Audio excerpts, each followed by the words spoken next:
What is this video going to be about? Big surprise! How to create a three-dimensional space in SketchUp using PhotoMatch based on a photo we took. So before we actually do that, or me showing you how to do that, let's take a look at how I set up the environment and took the photos. All the reference images here you can download. The link is in the video description. All images are also created with an iPhone that has all three lenses. Any type of smartphone or even normal camera will do the same. Just if you have a wide angle lens, it can be quite helpful. So let's take a look at, again, the difference between the wide, normal, and the tele-lens. So here is the space. I'm standing pretty far away. The camera looks straight forward, so it's horizontal, not tilted, and that will result in all vertical edges to be nice and vertical. Beautiful. Here, this is now done with the standard lens, and you can see already we're losing a little bit of the ground. That's not necessarily really good. And this beautiful image was done with the tele lens, and this image is actually really useful if you want to take a look at the motion detector. But otherwise, this image is completely useless. Okay, so this is the one we're going to work with. The advantage of the wide angle lens is also we can really see a lot of the environment. So all these architectural elements, which is really good. I have here one image I got a little bit closer. Again, I look straight horizontal forward, but you can see how much this is cropped. A lot of the surrounding is not actually on it. And if this is something we would like to model, then we need an image that shows something like this. Okay, so that's about the position, where we are inside the space, what lens to use, and how to shoot it from what distance. You might notice also here there are some interesting markers on the wall. So let me show you how we can actually prepare everything so when we bring this into SketchUp, it's also to scale. Let's go to this view. There we are. So, yeah, cool. Okay, so these yellow markers are actually positioned at a height of 5 feet off the ground. When we later put the perspective grid in SketchUp on it, these yellow tags will be useful to measure actually the distance from the ground. That means from here to there, and also kind of like there to there, to be exactly 5 feet. That's why this is actually very useful. To verify also our design, you can see here I'm using a laser measurement device. I can only warmly recommend everybody to buy one. They are fairly inexpensive and they're very precise. They're 10 times better than using a tape measurement. And I'm measuring from the ground up to the ceiling. And I took this number and wrote it down. It's actually 7 feet, 11 inches. Then we have also here an image where I measured the corner. That's also important. So I know actually how much is this wall really rotated? What's the angle? So 90 degrees, so 10, 30, that's kind of like 40 plus minus 40 degrees. Walls are also a little bit crooked. They're not really even. So take all these measurements with a grain of salt. What you measure at one spot might not be at a different spot. The next two images really are very useful. So for example, here I'm measuring the length of the wall. And you can see here there's a red reflection on the wall, basically telling me that this wall is actually curved. So I needed to rotate the laser measurement device a little bit to get a clear reading. What's also really nice about these measurement devices, you can see here that I'm holding this really horizontal. It has a rotation or tilt readout, which is really good. So you're measuring horizontal, 90 degree, straight up or so. Cool. Okay. With all this done and having everything explained how to set up an environment, let's use then this image and bring this into SketchUp so we can do a photo match. So we can go ahead to SketchUp, make a new file, ideally in architecture. We'll use inches for the dimension system. And then we will go to camera and go to match new photo. Then we will select the photo and here it is. Very good. And then we see this. Okay, so what's going on here? Let me explain you what you see. The blue line, that is actually the vertical axis. And this we will line up with a reference object or reference element. So for example, this corner there. Okay. Then we have the Y and the X axis. And it has two lines because with each line we can specify the perspective, grid. The way how this works now is you can drag one point and the other one. And you see how this yellow line changes. That's actually the horizon line. And then let's bring this one maybe down there and there. And you want to do this really precise. So you see there, I'm zooming in now. How long this line is doesn't really matter. It can be rather short, but you want to make sure that this is as clean as possible. There, cool. Okay, so that is done. Let's take a look at what we have here. I can put this one down onto this one here, and then I should use exactly the same on the other side, ideally hoping, of course, that the architectural elements are perfectly aligned, which is also now a good situation to make a disclaimer.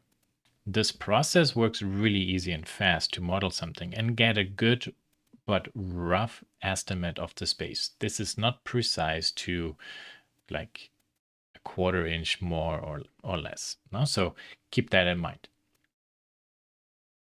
But if we just quickly have to make a small model to explore a space, this is actually a very useful technique. Okay, so there we are. Very good.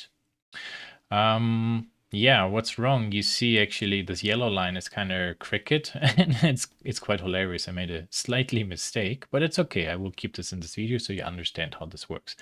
This lower line here, the green one, is completely wrong. Because this all has to go to a vanishing point. So this green one here, we need to move, and there we are.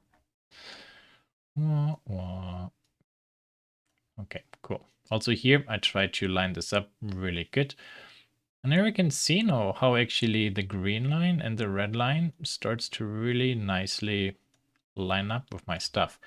So the next step is actually a little bit important. So this is my corner line. And then when I go down, so where this maybe is right now, that is, let's say where the corner of the wooden floor is. Keep in mind the baseboard and the rest is built on top of the wall.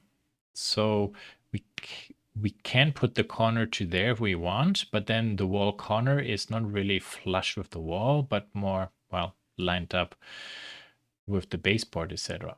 So we do a little bit of an offset here. There. Okay, good. There's another technique if we want to use. We could, in theory, line this up, and then we just need to measure how thick is actually the everything, and then we can draw a small rectangle in the back, and then we have truly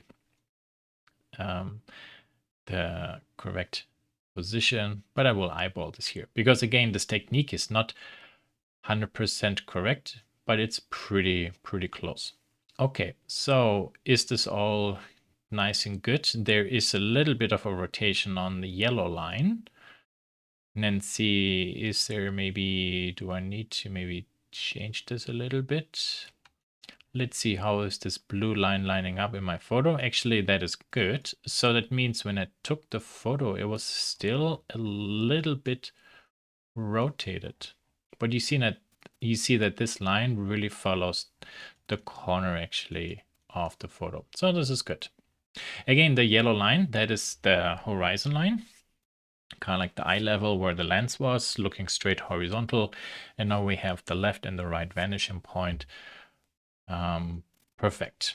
Cool. Okay, so let's take a look at the PhotoMatch stuff here. We have, for example, option for the interior space, exterior space. These are different grids we can actually show based on how you want to set everything up. The next thing is really important. That is the spacing here. So I set this to 5 feet, no? And you remember that I measured this distance from here to the ground is 5 feet. When you move your cursor onto the blue line, you see it switches to an up and down arrow. And then when you move this up and down, you see there's a grid. And the grid is currently projecting 5 feet. So all I need to do now is make sure that this grid lines up, kind of like with my marker on the wall. And now I know if I start modeling, this is really truly to scale, more or less, now, including the inaccuracy this method inherently really has. Talking about inaccuracy, well, why would you then actually use it? Well, think about you only have a moment to, let's say, half an hour to go into the space, take a photo. We don't have time to take measurements, but later you still want to make a three-dimensional model, at least a representational model, not necessarily a construction model. And then this process is totally perfect. It's very fast, one photo, click, go home, slap the perspective grids on it, done. Taking measurements by hand will take a lot of time. Good. Okay. Click done. And let's check now how this works. So this should be 5 feet. This should be 4 feet 7 inches. This line should be 7 feet 11 inches. Okay, so from this corner there, let's draw 4 feet 7 inches. Very good. Then, oh my God. Oh, this is actually perfectly on it. Wow. This was perfectly guessed. Because I didn't do this when I did my pre-flight for this video. So this goes 5 feet up. And then this goes back. And you see it goes along the perspective axis. Yeah, beautiful. There. Also there in the back, it is very close. There's a little bit of an offset. Again, that is to be expected. Now, I would like to go back to the view. So you can click on these scenes here. Then you go back into that perspective alignment.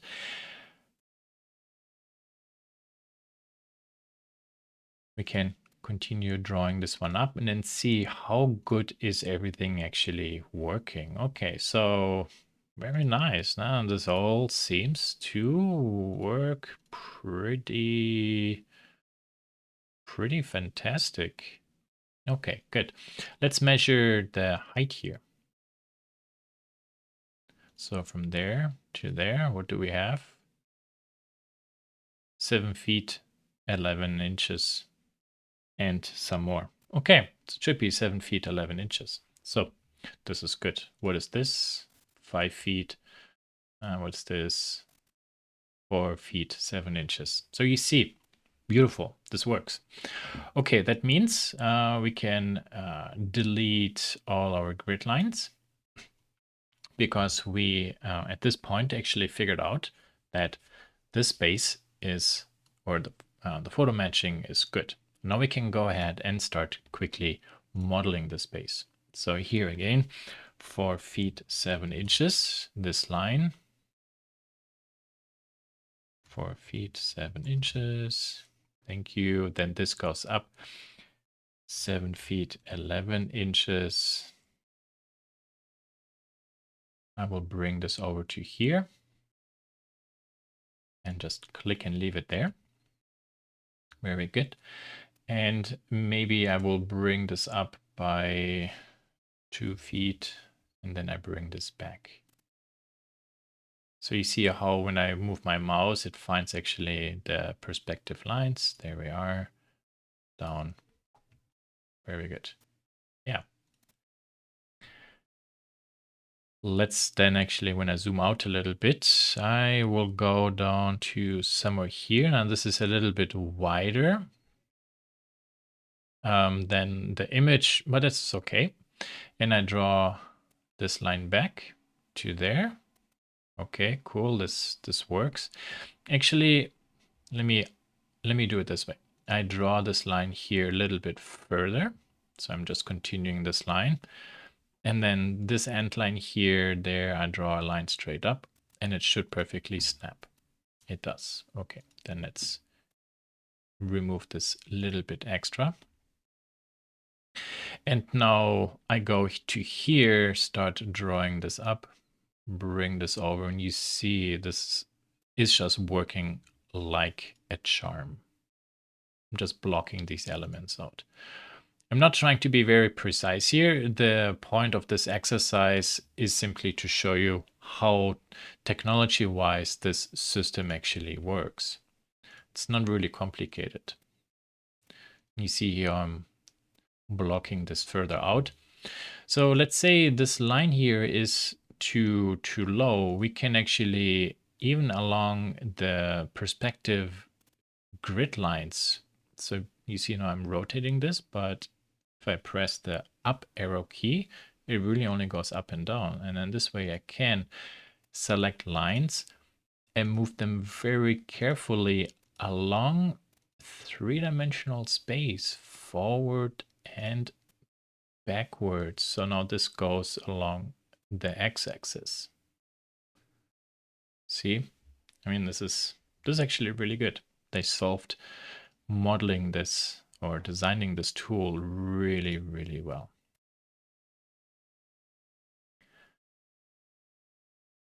And the cool thing is even here, snapping works in perspective grid too.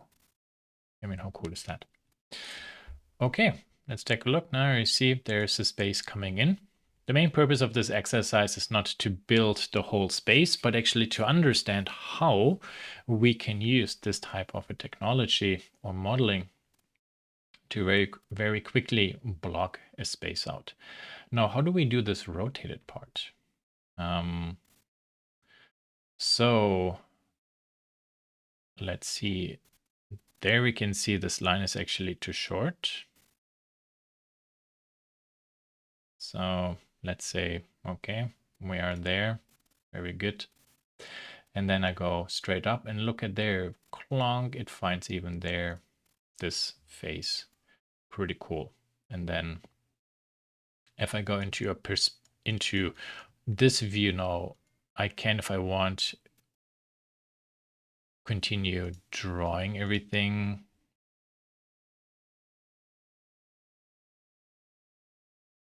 Oh, come on, there. There it fills out that space, and then you to you. Do you line up? Are they not lined up? Let's see. You should go straight down. Oh, I see. Okay, so we need to bring this back a little bit. So you go straight up. There. Ah, very good. Then you continue. Then this I will remove. So I can draw this one to there. And then let's delete this line. There we are. We can delete this line so we have the ground. Pretty cool. Yeah, no? Yeah, and that actually in a nutshell is how the perspective tool, the photo matching, works. This is now shot in a 2-point perspective with a wide angle length. And let's take another measurement here. What's actually this distance and it reads out 2 feet.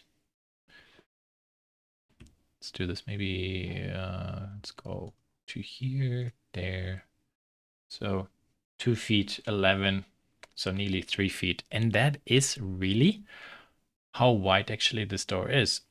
The reason why I showed this is you can see, because this is a wide angle length, the edges, so left and right to the image, are being stretched, but it doesn't matter. That's the really cool part, because the software draws it for me correctly. This truly is kind of like 3 feet. I could now, if I want things to be more precise, if I have them basic dimensions, then take this model and push and pull the lines to be more precise.